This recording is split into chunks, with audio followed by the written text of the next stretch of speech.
मेरी जो पैदाइश थी वो मुरादनगर इंडिया की थी। जबकि जो मेरे फादर थे वो इंडियन रेलवे में जॉब किया करते थे। अब शुरू से ही उनका ये मानना था कि मुझे अपनी तालीम पे तवज्जो देनी चाहिए, क्योंकि वो खुद एक गवर्नमेंट ऑफिसर थे। तो वो चाहते थे कि मैं अच्छी तालीम हासिल करूं और अच्छी तालीम हासिल करने के बाद किसी अच्छे इदारे में या कम से कम किसी सरकारी इदारे में अच्छी पोस्ट पे लग सकूं। तो मैंने शुरू से ही बहुत ज़्यादा मेहनत करना शुरू की। मैं पूरी कोशिश किया करता था कि अपना पूरा फोकस अपनी तालीम पे रख सकूं।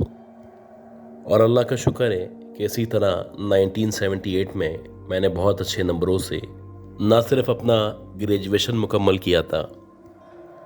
बल्कि साथ साथ बहुत सारे सरकारी इदारों में जॉब के लिए अप्लाई करना शुरू कर दिया था।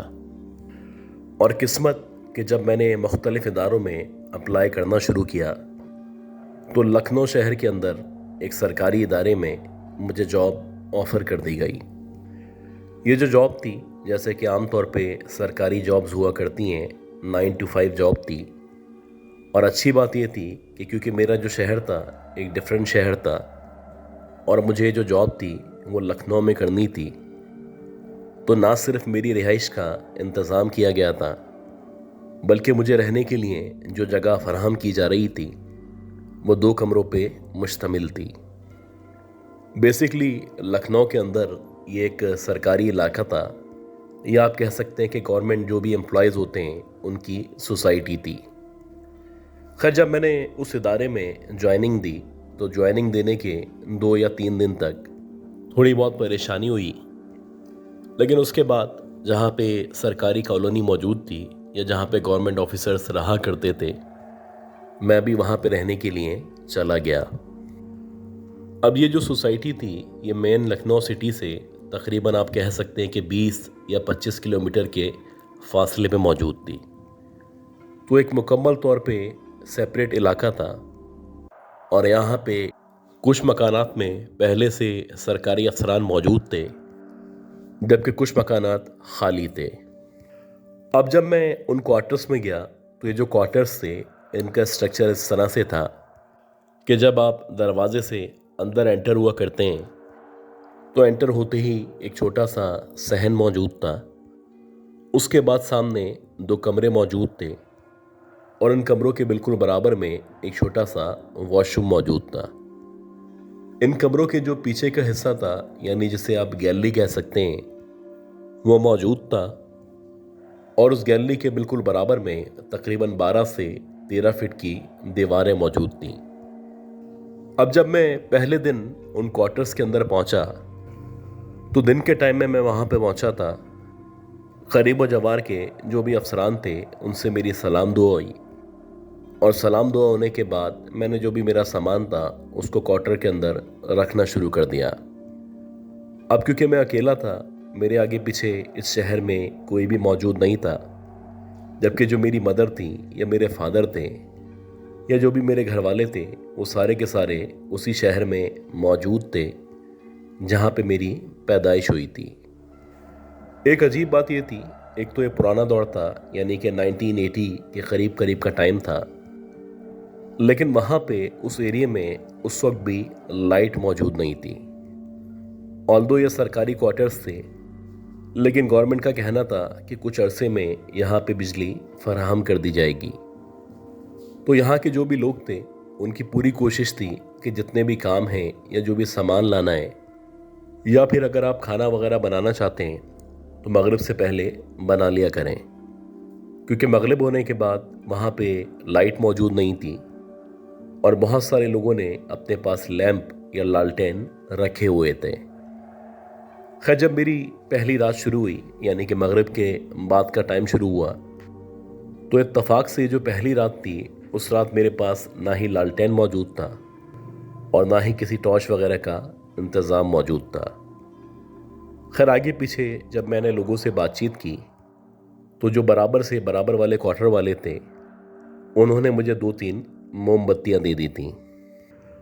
तकरीबन 7:30-8 बजे तक मैंने खाना खाया और खाना खाने के बाद सोने के लिए लेट गया। अब क्योंकि ये जो क्वार्टर्स थे ये वैसे भी शहर से कुछ फासले पे मौजूद थे, तो इतना ज़्यादा ना ट्रैफिक मौजूद था, ना ही इतनी ज़्यादा रौनक मौजूद थी, और ना ही शहर की तरह यहाँ पे शोर शराबा हुआ करता था। रात के तकरीबन 9 बज रहे थे और मेरा यही ख्याल था कि जो करीब जवार में जितने भी फैमिलीज़ मौजूद हैं, ये जितने भी अफसरान रहा करते हैं, ये सारे के सारे भी सो चुके हैं। अब मैं नई जगह पे मौजूद था, घर वालों से दूर था, और जब भी मैं किसी भी नई जगह जाया करता था तो हमेशा मुझे नींद आने में देर हुआ करती थी। तो वैसे ही मैं मुसलसल करवटें बदल रहा था। रात के तकरीबन 10:30-11 बजे के टाइम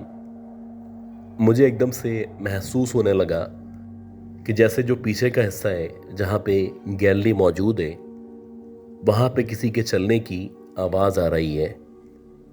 और ये जो आवाज़ थी ये कुछ इस तरह की आवाज़ थी जैसे कि ख़ज़ा के मौसम में पत्ते सूख जाया करते हैं, और पत्ते सूखने के बाद अगर आप उन पे वॉक करें या उन पे चलें तो जिस तरह की आवाज़ पैदा हुआ करती है, ये मुकम्मल तौर पे वैसे ही आवाज़ थी। अब शुरू में मुझे यही लगा कि शायद कोई बिल्ली वगैरह होगी जो यहाँ पे आ गई होगी, लेकिन इस क्वार्टर की जो दीवारें थीं वो इस कदर लंबी थीं कि अगर बिल्ली चाहे भी तो इतनी आसानी से नीचे नहीं आ सकती थी। और ये जो आवाज़ आ रही थी ये बाकायदा ऐसा लग रहा था जैसे कोई भारी या वज़नी वजूद है जो मुसलसल उन पत्तों पे ना सिर्फ कदम रख रहा है, बल्कि जैसे जैसे वो इन पत्तों पे कदम रख रहा है तो एक शोर की सी आवाज़ है जो मुझे महसूस होती है। मुकम्मल तौर पे अंधेरा था, मोमबत्ती मेरे सामने जल रही थी, और इससे पहले मैं कभी भी अपने घर वालों के बगैर नहीं रहा था। एक अजीब सा खौफ था जो ना सिर्फ मुझ पे तारी था, बल्कि मैं चाहने के बावजूद भी ना उठ पा रहा था, और ना ही सच्ची बात है कि मेरे अंदर इतनी हिम्मत मौजूद थी कि मैं जाऊं और जाके चेक कर सकूं। खैर, मैंने चादर अपने ऊपर डाली और मुसलसल जो भी आयत वगैरह आती थी वो पढ़ता रहा, और फिर मुझे कुछ याद नहीं है। जब मेरी आंख खुली तो सुबह के तकरीबन 6:30-7 बजे का टाइम था, और अब निस्बतन सोसाइटी में या इस एरिया में शोर हो रहा था, और अंदाज़ा हो रहा था जैसे कि सारे के सारे लोग उठ के बैठ चुके हैं। अगले दिन वैसे ही रूटीन था, वैसे ही मैं ऑफिस गया, ऑफिस में अपना काम मुकम्मल किया,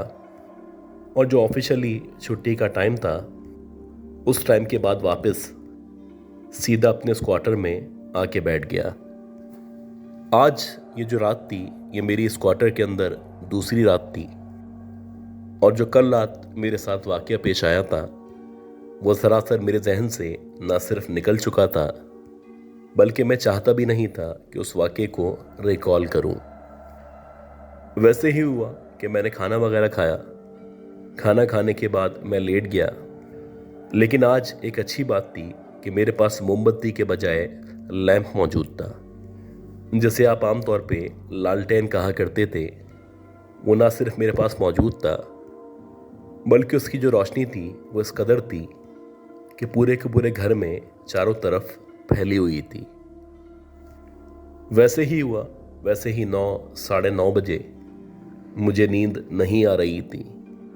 और एकदम से फिर से किसी के गैलरी की तरफ पत्तों पे कदम रखने की आवाज़ सुनाई देने लगी। ये बिल्कुल वैसी ही आवाज़ थी जैसी आवाज़ एक रात पहले मैंने इसी टाइम पे न सिर्फ सुनी थी, बल्कि सुनने के बाद मुझ पे खौफ तारी हो गया था। अब जैसे ही ये आवाज़ आना शुरू हुई तो दोबारा से मैंने अपने मुंह पे चादर डाली और इस आवाज़ को नज़रअंदाज करने की कोशिश करने लगा। मैं मुसलसल करवटें बदल रहा था, और मेरी पूरी कोशिश थी कि किसी भी तरह मेरी आंख लग सके, लेकिन ना ही मेरी आंख लग रही थी और ना ही मुझे नींद आ रही थी। आज एक अजीब बात थी कि तकरीबन 2 घंटे तक मैं मुसलसल जागता रहा, और मुसलसल मुझे महसूस होता रहा कि कोई ना कोई है जो गैलरी में मुसलसल कभी एक जगह से दूसरी जगह जाता है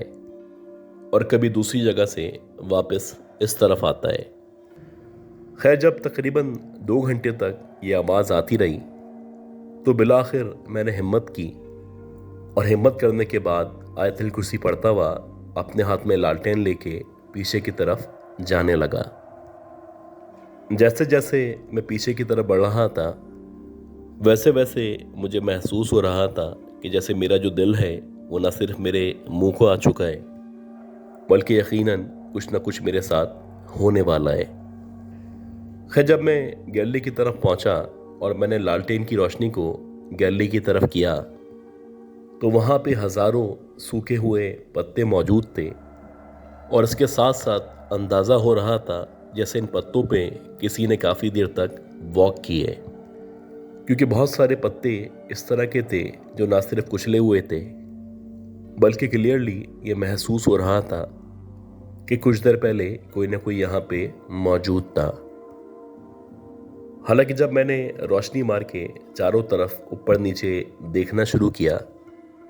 तो मेरे चाहने के बावजूद भी ना कोई नजर आ रहा था और ना ही लग रहा था जैसे कोई नजर आने वाला है। कुछ देर तक चारों तरफ का मुआयना करने के बाद मैं वापस से पलटा और आहिस्ता आहिस्ता करके अपने पलंग की तरफ बढ़ने लगा। जैसे जैसे मैं अपने कदम पलंग की तरफ बढ़ा रहा था वैसे वैसे मुझे महसूस हो रहा था कि मेरे पीछे की तरफ किसी ने चलना शुरू किया है और जिसने भी मुझे फॉलो करना शुरू किया है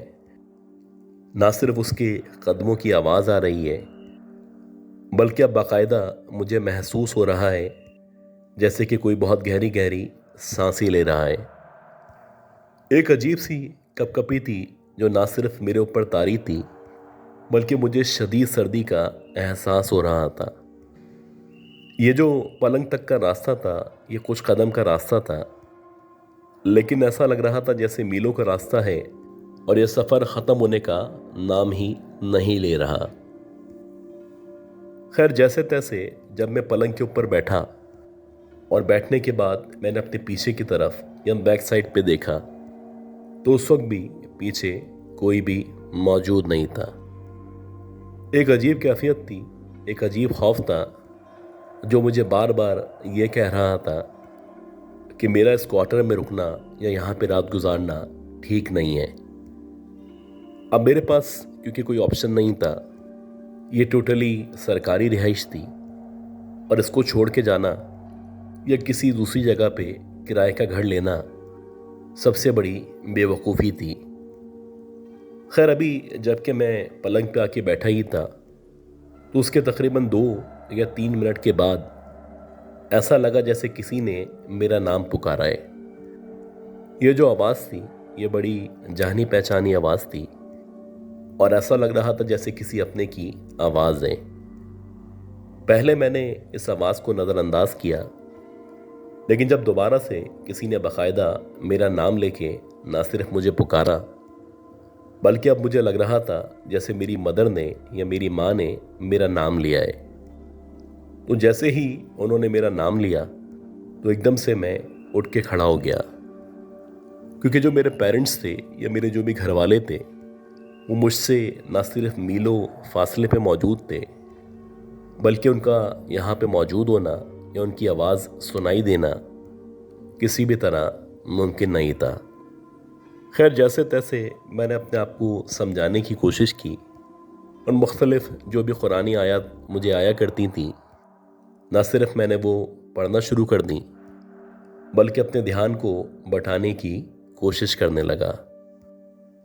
अभी जबकि मुझे तिलावत करते हुए मुश्किल से 5 या 7 मिनट गुजरे होंगे कि एकदम से अजीब सी खामोशी थी जो ना सिर्फ तारी हो चुकी थी बल्कि ऐसा लग रहा था जैसे इस क्वार्टर में या इस गैलरी में इस पूरे घर में ना कोई मौजूद था और ना ही कोई मौजूद है। अल्लाह का शुक्र कि जब मैं दोबारा से लेटा तो कुछ देर के बाद मुझे दोबारा से नींद आ गई। अगली सुबह जब मेरी आंख खुली तो आँख खुलने के बाद सबसे पहले जो करीब व जवार में अफसरान रहा करते थे, मैंने उनसे न सिर्फ मुलाकात की बल्कि उनसे मैंने पूछा कि मुझे अपने क्वार्टर में इस तरह से कुछ महसूस हो रहा है और यकीनन कोई ना कोई है जो मेरे क्वार्टर में रात के टाइम में मौजूद हुआ करता है। जो भी अफसरान थे उनमें से कुछ लोगों का ख्याल था कि वाकई में ये जो एरिया है, ये जो क्वार्टर्स हैं, यहाँ पे इस तरह की आवाज़ें आया करती हैं, जबकि कुछ लोगों का कहना था ये सब आपका वहम है। खैर, जिन लोगों का कहना था कि आपका वहम है या यहाँ पे ऐसा कुछ भी मौजूद नहीं है, तो उन्हीं में से एक साहब थे। वो कहने लगे कि जब रात होगी तो मैं आज रात आपके साथ रुकने के लिए न सिर्फ आपके क्वार्टर में आऊँगा बल्कि मैं भी देखूँगा कि कौन है जो आपको परेशान कर रहा है। और ऐसा ही हुआ कि जब अगली रात आई तो जो साहब थे वो हस्बे वादा मगरिब के टाइम या मगरिब के कुछ देर बाद ना सिर्फ मेरे पास आ चुके थे बल्कि उनका पूरा इरादा था कि पूरी रात वो मेरे साथ स्पेंड करेंगे। खैर, जैसे ही हमने अपना खाना वगैरह खाया और खाना खाने के बाद हम दोनों बैठ के बातें करने लगे तो एकदम से सेम टाइम यानी कि 9:30-10 बजे का टाइम था,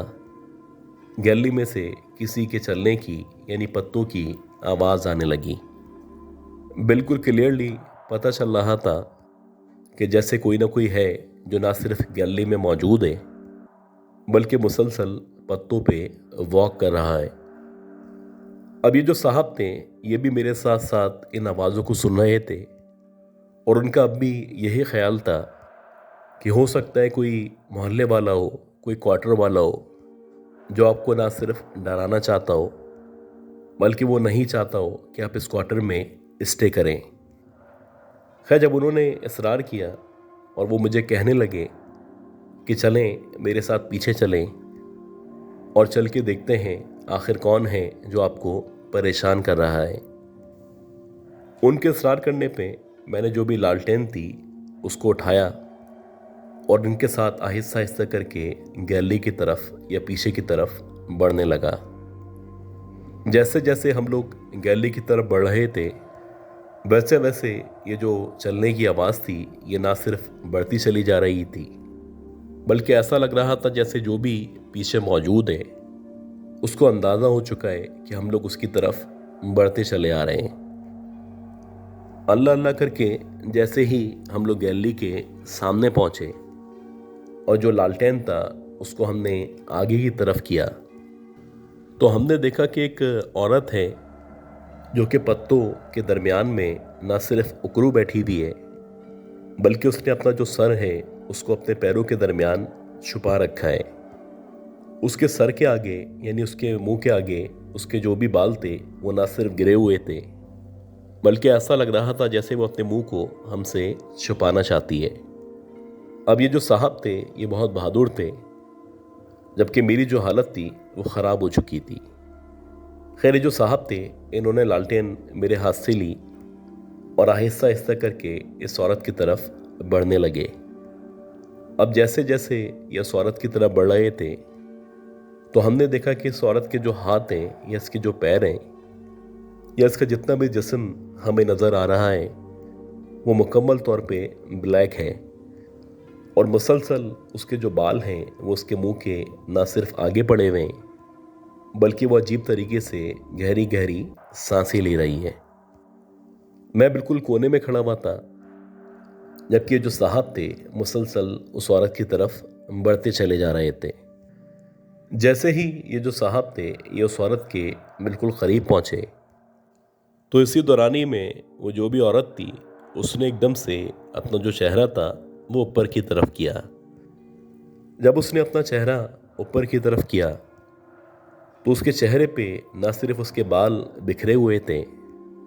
बल्कि उन बालों के दरमियान में उसकी जो आंखें थीं ऐसा लग रहा था उसकी आंखों से आग निकल रही है। एक अजीब सी लाल सी रोशनी थी जो ना सिर्फ उसकी आंखों से निकल रही थी बल्कि वो अजीब से तरीके से देख के हमें मुस्कुरा रही थी। ये जो औरत थी ये बहुत ही खौफनाक शक्ल की मालिक थी और मुझे तो कम से कम अंदाज़ा हो चुका था कि ये इंसान नहीं है। बहरहाल मैंने फ़ौरन से न सिर्फ आयतुल कुर्सी पढ़ना शुरू की, बल्कि इन साहब को भी मैं कहने लगा कि मज़ीद आगे ना बढ़ें। जैसे ही मैंने आयतुल कुर्सी पढ़ना शुरू की तो देखते ही देखते ये जो औरत थी, इसने अपने दोनों पाँव और दोनों हाथों का इस्तेमाल करते हुए एकदम से दीवार की तरफ बढ़ना शुरू किया। और ये जिस तरीके से दीवार की तरफ बढ़ रही थी, ऐसा लग रहा था जैसे कोई चौपाहा है या कोई जानवर है जो अजीब तरीके से ज़मीन पे चलता हुआ जा रहा है। कुछ सेकंड्स के अंदर अंदर ये जो औरत थी, ये दोनों हाथ और पैरों का इस्तेमाल करते हुए दीवार के ऊपर ना सिर्फ चढ़ी, बल्कि देखते ही देखते दीवार पे चढ़ के बाहर की तरफ कूद गई। अब ये जो साहब थे, ये भी मुकम्मल तौर पे पजल्ड हो चुके थे और काफ़ी देर तक इनको भी समझ नहीं आ रहा था कि इन्होंने जिस मखलूक को देखा है वो आखिर कौन थी। बहरहाल कुछ देर बाद जब इनके सेंसेस बहाल हुए तो इनको यकीन आ चुका था कि ये जो क्वार्टर है, इस क्वार्टर में हमारे साथ साथ एक चुड़ैल भी रहा करती है। अब जैसे तैसे ये रात तो हम लोगों ने मिलकर गुजारी। अगले दिन मैंने ना सिर्फ अपने ऑफिस में बातचीत शुरू कर दी, बल्कि मैंने अपने जो भी अफसरान थे उनको इस बात पे राज़ी किया कि जब तक मेरा तबादला नहीं हो जाता तो या तो मुझे किसी ऐसे अफसर के साथ रिहाइश दे दी जाए जो कि अकेले रहा करता है, या फिर जो क्वार्टर मुझे दिया गया है उस क्वार्टर से मुझे निकाल के किसी और क्वार्टर में शिफ्ट कर दिया जाए।